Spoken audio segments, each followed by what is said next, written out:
Trading is one of the most profitable skills in the world. હું ફર્મલી માનું છું કે ટ્રેડિંગ દુનિયાની જે પૈસા કમાવા માટે જેટલી પણ સ્કિલ્સ છે, જેટલા પણ પ્રોફેશન્સ છે, એ બધામાં one of the most profitable છે. એનો મતલબ કે આ સ્કિલ તમને આવડી ગઈ તો તમને એટલીસ્ટ દુનિયાના 90% પ્રોફેશન્સથી વધારે પૈસા કમાવાની તમારી જોડે ઓપોર્ચ્યુનિટી છે. હવે તમે સાંભળ્યું હશે કે માર્કેટમાં 95% કે એવા ટ્રેડર્સ, સો કોલ્ડ ટ્રેડર્સ લોસમાં છે. હવે હું આ સ્ટેટિસ્ટિક્સ માનતો જ નથી, કારણ કે એનું ઉદાહરણ આપીશ. આપણે ધારી લઈએ કે એક MBBS ડૉક્ટર છે. હવે એ MBBS ડૉક્ટરના ઘરે વેકેશનમાં એનો કોઈ ભત્રીજો કે ભાણિયો વેકેશન કરવા આવ્યો એ ડૉક્ટરના ઘરે. હવે એ કહે છે કે હું ઘરે બેઠો બેઠો શું કરું, ચાલો હું તમારા ક્લિનિકમાં તમારી સાથે બેસીશ અને જોઈશ તમે કેવી રીતે ક્લિનિકમાં શું કરો છો. હવે એના ભત્રીજાને, એક યંગ ભત્રીજાને એવો આ ક્લિનિકમાં લઈ જાય છે એને, અને એ જોવે છે 2-4 દિવસ કે શું કરી રહ્યા છે એના મામા. હવે સપોઝ કે એના મામા એટલે એનો મતલબ કે ડૉક્ટર એ ક્લિનિકમાં સપોઝ કે થોડા ટાઈમ માટે, હાફ એન આવર કે 1 hour માટે, રાઈટ, 1 hour માટે એ કોઈ કામે જાય છે. અને એ ક્લિનિકમાં એવું કહે છે કે એના બેનના છોકરાને કે અત્યારે ખાલી ક્લિનિક હું બંધ નથી કરતો, મારે બહાર કામ છે, પણ તું ખાલી બેસ થોડી વાર. હવે એ બેસવાનું કહી દે છે, એવો ટાઈમ પાસ કરતો હોય છે. એવામાં એક પેશન્ટ આવે છે ક્લિનિકમાં, અને એ પેશન્ટ આવીને બેસી જાય છે ટેબલ પર કે ડૉક્ટર ચેક કરશે, પણ ડૉક્ટર તો છે નહીં. હવે મારો પ્રશ્ન એ છે કે જો ડૉક્ટરની જગ્યાએ જે એનો બેનનો છોકરો છે અત્યારે એવો ત્યાં બેઠેલો છે, અને એવો આ ટાઈમપાસ કરવા માટે એ પેશન્ટને ચેક કરવા માંડે, તો એ પેશન્ટને એવું કહેવાય કે ડૉક્ટરે ચેક કર્યો? ડૉક્ટરે ચેક કર્યો એવું કહેવાય આપણાથી? તમે કહેશો આ કેવો ફાલતુનો ક્વેશ્ચન છે. ખાલી ડૉક્ટરની ખુરશીમાં અડધો કલાક બેસી જવાથી એને ડૉક્ટર ઓછો કહેવાય? એણે ડૉક્ટરનું ભણેલો હોવો જોઈએ, ડૉક્ટરની ડિગ્રી મેળવેલી હોવી જોઈએ, લાયસન્સ હોવું જોઈએ, અને પછી એ જો ચેક કરે તો કહેવાય કે ડૉક્ટરે પેશન્ટને ચેક કર્યો છે. ખાલી એની ચેરમાં બેસી જવાથી અને સ્ટેથોસ્કોપ ગળામાં ભરાઈ દેવાથી અને પેશન્ટને ખાલી ચેક કરવાનો ઢોંગ કરવાથી એ ડૉક્ટર નથી બની જતો. જેવી રીતે ખાલી ડૉક્ટરની ચેરમાં બેસી જવાથી કોઈ ડૉક્ટર નથી બની જતું, એવી જ રીતે તમારા એકાઉન્ટમાં 50,000 રૂપિયા નાખી દેવાથી અને 2-4 માઉસના ક્લિક કરવાથી તમને એવું લાગે કે હું ટ્રેડર બની ગયો, તો એ સેમ જ સિચ્યુએશન છે. તમને ટ્રેડિંગ વિશે કોઈ આઈડિયા નથી. હવે જ્યારે સેબીને ખબર નથી કે કોણ શું ભણીને આવ્યું છે. સેબી એટલે માર્કેટનું રેગ્યુલેટર. એ તો એ જ જોવે છે કે કોણે કેટલા રૂપિયા નાખ્યા હતા એકાઉન્ટમાં, કેટલા ઓર્ડર માર્યા હતા, કેટલા લોકોને લોસ થયો, કેટલાને પ્રોફિટ થયો, અને at the end of the study એ કહેશે કે 95% લોકો જેટલા ઓર્ડર માર્યા હતા એ બધા લોસમાં છે. શું તમે એવું માનશો કે આ ટ્રેડિંગનો ધંધો બકવાસ છે? રાઈટ. સપોઝ કે પેલા ડૉક્ટરની જગ્યાએ એનો બેનનો છોકરો પેલા પેશન્ટને 2-4 ફાલતુની કોઈ ગોળીઓ આપી દે છે રેન્ડમલી. હવે એ પેશન્ટને ફાયદો થવાની જગ્યાએ નુકસાન થઈ જાય છે. એનો મતલબ કે પેશન્ટ લોસમાં જાય છે. તો આપણે એવું કહેવાય કે ડૉક્ટરનો ધંધો બકવાસ છે, ડૉક્ટરને બતાવવા ના જવું જોઈએ, રાઈટ. ઘરે જ આપણે નુસ્ખા કરવાના, કારણ કે હું ડૉક્ટરને બતાવવા ગયો હતો અને એને મને ઉપરથી મારું નુકસાન કરી દીધું, મને ફાયદો થયો નહીં, ઉપરથી મને સાઈડ ઇફેક્ટ થઈ ગઈ. તમે કહેશો આ કેવી એબ્સર્ડ વસ્તુ છે. એવી જ રીતે ખાલી અમુક લોકોએ ઓર્ડર માર્યા હતા અને એમાં એમને લોસ થઈ ગયો હતો, એનો મતલબ એ નથી કે ટ્રેડર્સ લોસમાં છે. હું પહેલું ટ્રેડર કોને કહેવાય? ટ્રેડર અને ગેમ્બલર વચ્ચે એક ડિફરન્સ છે.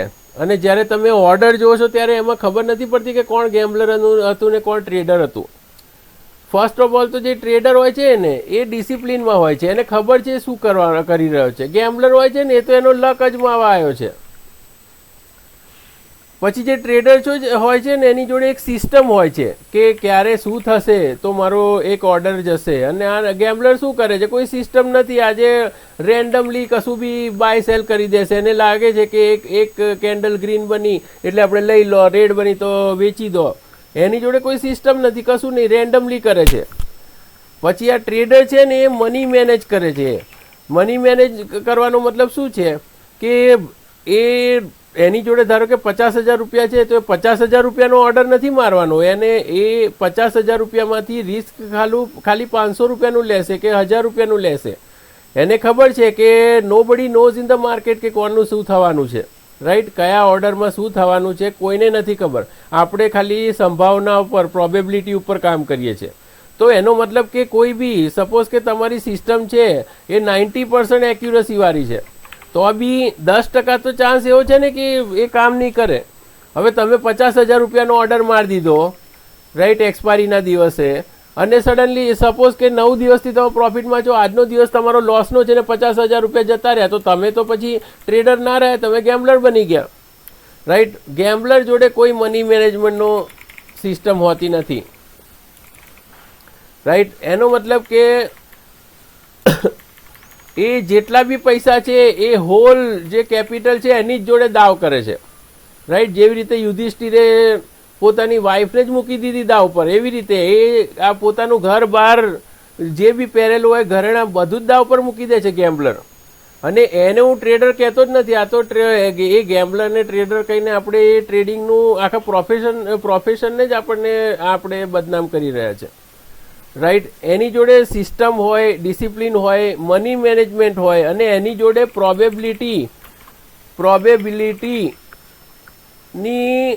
આઈડિયા હોય કે પ્રોબેબિલિટી કેવી રીતે કામ કરે છે. અને પ્રોબેબિલિટી કયા જાનવરનું નામ છે એ જ નથી ખબર.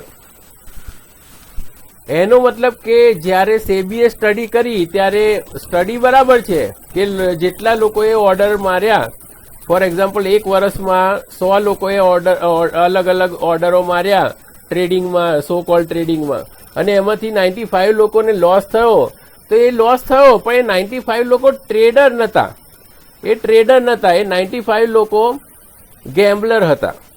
હવે જે 5 લોકો જે પ્રોફિટમાં રહ્યા ને એ લોકો ટ્રેડર છે. હવે હું કેમ કહું છું કે એ લોકો ટ્રેડર છે? કારણ કે જો તમે ટ્રેડિંગના બેઝિક આઈડિયા પર તમને હોય અને તમે જો શીખ્યા હોય ટ્રેડિંગ શું છે, તો તમે ડિસિપ્લિનથી કામ કરશો, સિસ્ટમ લઈને કામ કરશો, મની મેનેજ કરશો, પ્રોબેબિલિટીની ગેમ તમને ખબર હશે, તમારું સિસ્ટમ કઈ સિચ્યુએશનમાં, માર્કેટના કયા ફેઝમાં કેવી રીતે બિહેવ કરશે એના વિશે તમને આઈડિયા હશે, તમે બેક ટેસ્ટિંગ કર્યું હશે, તમે ફોરવર્ડ ટેસ્ટિંગ કર્યું હશે, તમે બેઝિકલી પ્રોપરલી એક બિઝનેસની જેમ એને ટ્રેડિંગ કરતા હશો. અને જ્યારે તમે આ બધું નથી કરતા તો ઓબ્વિયસલી તમારો લોસ થવાનો છે. લોસ ના થાય તો મને આશ્ચર્ય થશે, લોસ થાય તો આશ્ચર્ય થોડું થવું જોઈએ. જો યુધિષ્ઠિરને પણ પોતાની વાઈફ દાવ પર મૂકી દેવી પડી અને એ ઘુમાઈ દીધી એણે, તો પછી એક સામાન્ય માણસનો તો શું હિસાબ છે? યુધિષ્ઠિર જોડે તો આખું ભગવાન કૃષ્ણ એમના જોડે હતા, રાઈટ? એમનો એ આપણે માનીએ છીએ કે સાચી દિશામાં હતા, રાઈટ? એ લોકો હીરો હતા, વિલન નહોતા મહાભારતના, તો પણ એણે પોતાનું બધું જ ગુમાવી દીધું. એનો મતલબ કે જ્યારે બી તમે ગેમ્બલિંગ કરો છો ને ત્યારે 100% તમે લોસમાં જવાના છો. અને આપણે બદનામ કરીએ છીએ ટ્રેડરને, રાઈટ? હવે ટ્રેડર જો ખરેખર તમને ટ્રેડિંગ આવડતું હોય, જો તમે ખરેખર ટ્રેડર હો, તો તમારી લોસ થવાની ચાન્સ કેટલો છે? લોસનો મતલબ હું કોઈ એક પર્ટિક્યુલર દિવસે લોસ થાય એને હું લોસ નથી કહેતો, રાઈટ? કોઈ પર્ટિક્યુલર દિવસે લોસ થાય એનો લોસ નથી કહેતો. એ ટ્રેડર છે ને હંમેશા લોંગ ટર્મનું વિઝન લઈને બેસે છે. લોંગ ટર્મનો મતલબ શું છે કે at the end of the year મારી જોડે પ્રોફિટ હશે કે લોસ હશે, અને 100% શ્યોરિટી છે કે જો એ એકચ્યુઅલ ટ્રેડર હશે, એને ખબર હશે પેલા MBBS ડોક્ટરની જેમ કે ટ્રેડિંગ શું છે અને મારે ક્યારે શું કરવાનું છે, તો ધેર ઇઝ 0% ચાન્સ કે લોસમાં હશે. 100 ટ્રેડર્સ માર્કેટમાં હશે ને તો 100 આઈ કેન બેટ કે પ્રોફિટમાં જ હશે. કેમ? કારણ કે એ પોસિબલ જ નથી. ફોર એક્ઝામ્પલ, સપોઝ કે આપણે એક ટ્રેડરની વાત કરીએ, ફોર એક્ઝામ્પલ સપોઝ કે એ 100 ટ્રેડ્સ લે છે એક વર્ષની અંદર, રાઈટ. એક ટ્રેડમાં એ 1% રિસ્ક ઉપર મૂકે છે કેપિટલ પોતાનું, એનો મતલબ કે 1000 રૂપિયા એના રિસ્ક ઉપર છે, અને જ્યારે બી એને પ્રોફિટ થાય છે તો એ 2% પ્રોફિટ લે છે, રાઈટ. જો એ લોસમાં હોય એટલે એ પર્ટિક્યુલર ટ્રેડ, એ પર્ટિક્યુલર ઓર્ડર એનો લોસમાં જાય, માર્કેટ એના અગેન્સ્ટમાં જાય તો એ 1000 રૂપિયા ગુમાવે છે, અને જો એના ફેવરમાં જાય તો એ 2000 રૂપિયા લે છે. રિવોર્ડનો મતલબ કે એ 2000 રૂપિયા માર્કેટ જોડેથી લે છે. હવે તમે વિચાર કરો કે એ ખાલી ને ખાલી 50% ટાઈમ બી સાચો હશે ને, 50% ટાઈમ સાચો, એનો મતલબ કે એની એક્યુરસી જેટલા ઓર્ડર માર્યા એમાંથી 100માંથી 50 ઓર્ડર્સ જ પ્રોફિટેબલ છે, તો બી એને 50 into 1000 50,000 નો લોસ થયો એક વર્ષના અંતે 100 ટ્રેડ્સ પછી, અને 100,000 એટલે 1 લાખનો પ્રોફિટ થયો 50 into 2000. તો નેટ આપણને શું થયું? 50,000 નો પ્રોફિટ થયો કે નહીં? હવે આના માટે આપણે કોઈ હાઈ એક્યુરસીની બી વાત નથી કરી. આપણે કોઈન ટોસ ને કોઈ કોઈનને ટોસ કરીએ તો બી 50% હેડ ને ટેલની એક્યુરસી હોય છે, જેમાં તમારે કોઈ બુદ્ધિ ના વાપરવાની હોય. રેન્ડમલી તમે ઓર્ડર મારો તો બી 50% રેન્ડમલી એક્યુરસી આવી શકે છે.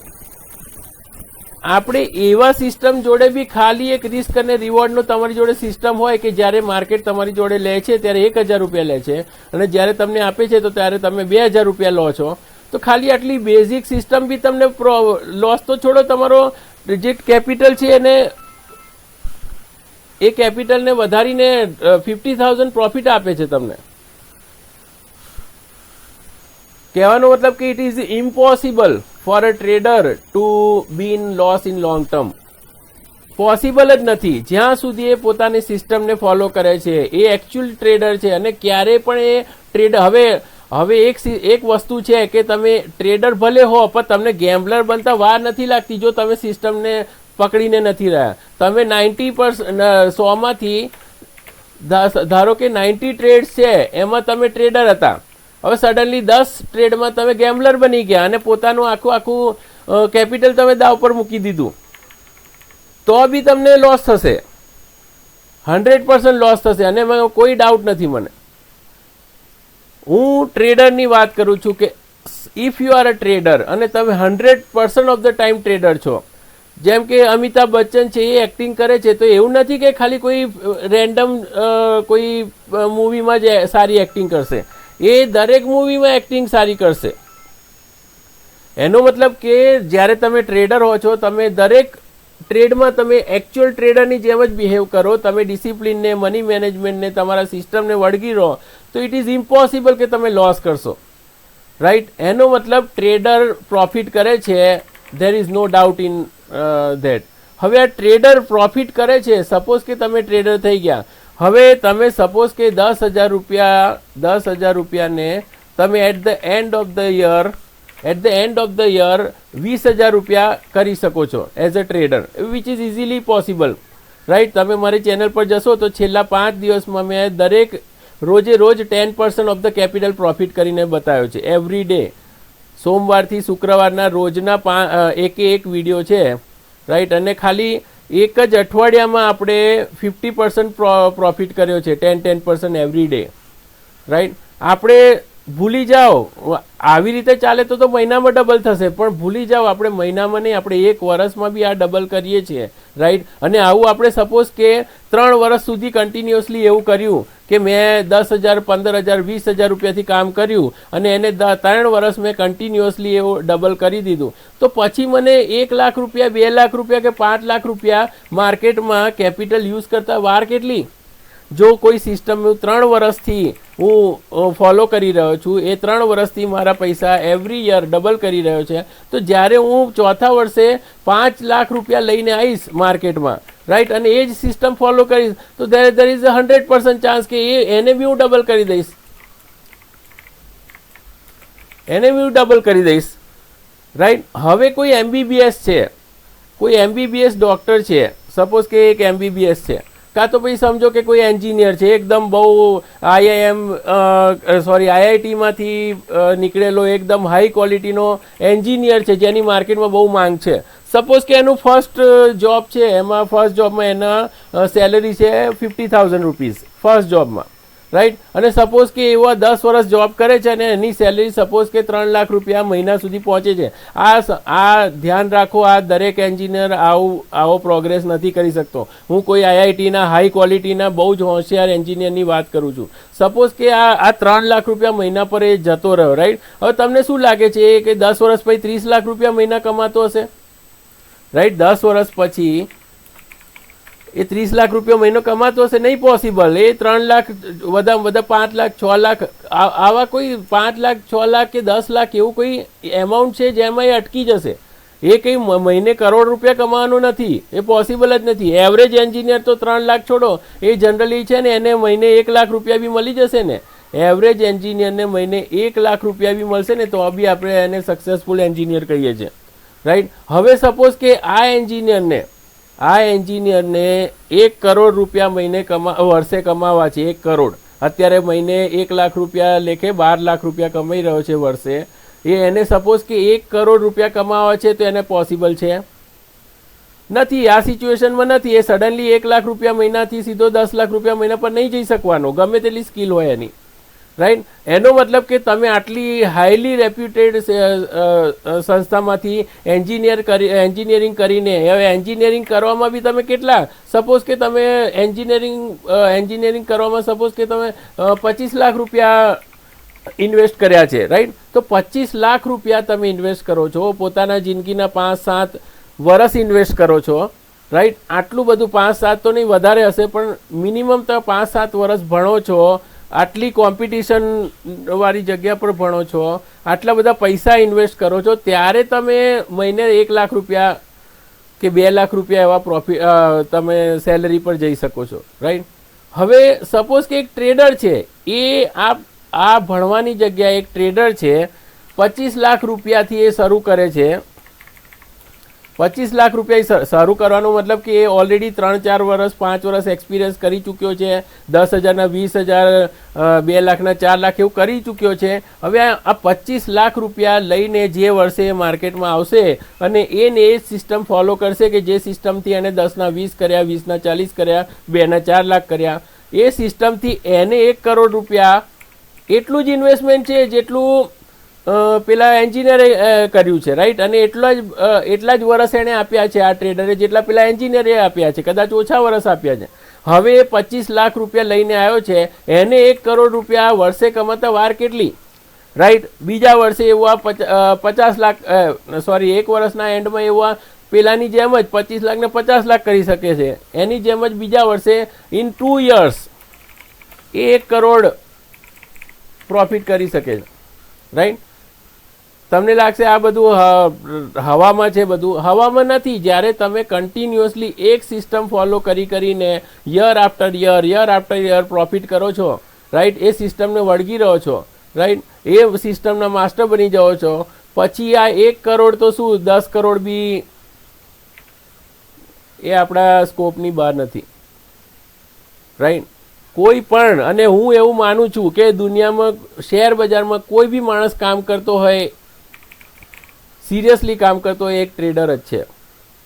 તમે કહેશો ના મ્યુચ્યુઅલ ફંડ વાળાનું શું, પછી ઇન્વેસ્ટમેન્ટ વાળાનું શું? ઇન્વેસ્ટમેન્ટ જેવું કશું હોતું જ નથી, રાઈટ. ટ્રેડર શું કરે છે? એક ઓર્ડર મારે છે અને એ વિધિન મે બી 2 hours નીકળી જાય છે ઓર્ડરમાંથી. ઇન્વેસ્ટમેન્ટ વાળો શું કરે છે? એ જ ઓર્ડર મારે છે અને સપોઝ કે એ 2 વર્ષ રહે છે, કદાચ 20 વર્ષ રહે છે, પણ એ તમને શું લાગે છે 20 વર્ષ પછી નીકળવાનો નથી? ક્યારેક તો નીકળશે ને. એનો મતલબ કે એણે બી બાય સેલ કર્યું, ટ્રેડરે બી બાય સેલ કર્યું, ખાલી ટ્રેડર ઓછા ટાઈમમાં નીકળી ગયો, પેલા 20 વર્ષ રાહ જોઈ. બેઝિકલી એ ટ્રેડર જ છે, પણ થોડો એનો ટાઈમ ફ્રેમ મોટો છે, મોટા ટાઈમનો ટ્રેડર છે, રાઈટ. તમે કોઈ શેર 100 વર્ષ પછી બી વેચો અને જો એ વેચીને તમે એને પ્રોફિટ કરવાના છો તો બી તમે તો ટ્રેડર જ છો, રાઈટ. તમે 5 મિનિટ ડાન્સ કરો કે 5 કલાક ડાન્સ કરો, તમે એક ડાન્સર જ છો. એવી જ રીતે દરેક માણસ જે શેર બજારમાં પૈસા કમાવા માટે આવ્યો છે, એ મ્યુચ્યુઅલ ફંડમાં પૈસા રોકે, એ ઇન્વેસ્ટમેન્ટ કરે કે 2 કલાકમાં નીકળી જાય, કોઈ કદાચ ઓર્ડરમાં આવીને 1 મિનિટમાં નીકળી જાય. ફરક નથી પડતો કે તમે કેવી રીતે નીકળો છો, કયા ટાઈમે નીકળો. તમે જો કોઈ વસ્તુ બાય કરી અને અમુક ટાઈમ પછી એ ટાઈમ કોઈ પણ હોય એ વસ્તુ સેલ કરી તો you are a trader, right. કહેવાનો મતલબ કે તમને ખબર હોય કે તમે શું કરી રહ્યા છો, તમે પ્રોપરલી સિસ્ટમથી ફોલો કરતા હો અને તમે જો પ્રોપરલી મની મેનેજ કરીને ડિસિપ્લિનથી રહો તો તમને દુનિયાનો કોઈ પણ એન્જિનિયર, ડૉક્ટર કે દુનિયાનો કોઈ પણ બીજો પ્રોફેશન છે જે 90% પ્રોફેશન છે, રાઈટ. હું પોલિટિશિયન્સની વાત નથી કરતો જે અચાનક જ 5,000 કરોડ કમાઈ જાય, એ જે ઇલીગલી પૈસા આવે એની વાત નહીં. જે લીગલ બિઝનેસ છે એવા લીગલ બિઝનેસમાં દુનિયાનું 90% પ્રોફેશન્સ ટ્રેડિંગને ક્યારે બી માત નહીં કરી શકે, રાઈટ. અને ટ્રેડિંગ માગે છે શું તમારી જોડે? ટ્રેડિંગ માગે છે કે તમે એક રૂલ્સ બનાવો, એ રૂલને ફોલો કરો, right. That is the only thing. તમે રૂલ્સ બનાવો, રૂલ્સને ફોલો કરો અને રૂલ્સને ફોલો કરીને વિધાઉટ એની એક્સેપ્શન એને ફોલો કરીને તમે જુઓ, ખાલી 1 વર્ષ જુઓ, it is almost impossible two be in a loss, right. તો અત્યારે આ વિડીયો અત્યારે જ બંધ કરું છું. મારે તમને ખાલી એટલું જ કહેવું છે કે સેબીનો રિપોર્ટ સાચો છે કે 95% લોકો કે 90% લોકો લોસ કરે છે, પણ એ 90 કે 95% લોકો ટ્રેડર્સ નથી. ખાલી એમણે પેલા MBBS ડૉક્ટરની ચેરમાં બેઠેલા એના બેનના છોકરાની જેમ ઓર્ડરો પંચ કરી દીધા. એવી રીતે તો તમે કોઈ વાંદરાને બેસાડ દો તો એ બી ક્લિક કર્યા કરશે, તો એને બી તમે ટ્રેડર કહેશો, રાઈટ. જે માણસને ખબર જ નથી એ શું કરી રહ્યો છે, રેન્ડમલી અંદર જાય છે, રેન્ડમલી બહાર નીકળે છે, રેન્ડમલી કશું બાય કરી દે છે, સેલ કરી દે છે અને એને તમે જો ટ્રેડર કહેવા માંડ્યા તો પછી આપણે મૂર્ખા છીએ, રાઈટ. બેઝિકલી જો તમે ટ્રેડિંગને સિરિયસલી લો ને તો trading is one of the most profitable, one of the most rewarding things in the world, right. અને તમારે આનું પ્રૂફ જોવું હોય તો છેલ્લા 5 દિવસના મારા વિડીયોઝ જોઈ લો. દિવસના 10% રિટર્નની જગ્યાએ આપણે દિવસનું 1% રિટર્ન બી બનાવીએ, રાઈટ. 1% રિટર્ન બી બનાવીએ. આવો તમે 15 દિવસ કરી શકો મહિનામાં, રાઈટ. તો બી 15% પર યરનું ROI થયો, પર મંથનો ROI થયો, રાઈટ. તમારા કેપિટલમાં 15% દર મહિને વધી રહ્યા છે. હવે 15% તમારા કેપિટલમાં દર મહિને વધી રહ્યા હોય, જેમાં તમે બહુ કોઈ રિસ્ક નહીં લઈ રહ્યા, શાંતિથી 1% લઈને નીકળી જાઓ છો, મોર દેન ઇનફ છે. તમને 1 કરોડમાં રમતા 10 વર્ષ પછી તમે કરોડોમાં રમતા હશો જો તમે આ જ વસ્તુ કરતા રહ્યા તો. તો મારું ખાલી ઉદ્દેશ આ વિડીયો બનાવવાનો એ જ છે કે ટ્રેડિંગને બદનામ કરવા માટે છો ગમે તે સ્ટડી આપણે મેન્શન કરતા હોય, પણ એ સ્ટડી ટ્રેડિંગની નથી, એ ગેમ્બલિંગની છે. સિરિયસલી ટ્રેડિંગને લેશે તેને પ્રોફિટેબલ બનતા અને એને એકદમ ના વિચારાય એટલો એમાઉન્ટ કમાતા કોઈ રોકી શકે નહીં. Thank you for watching.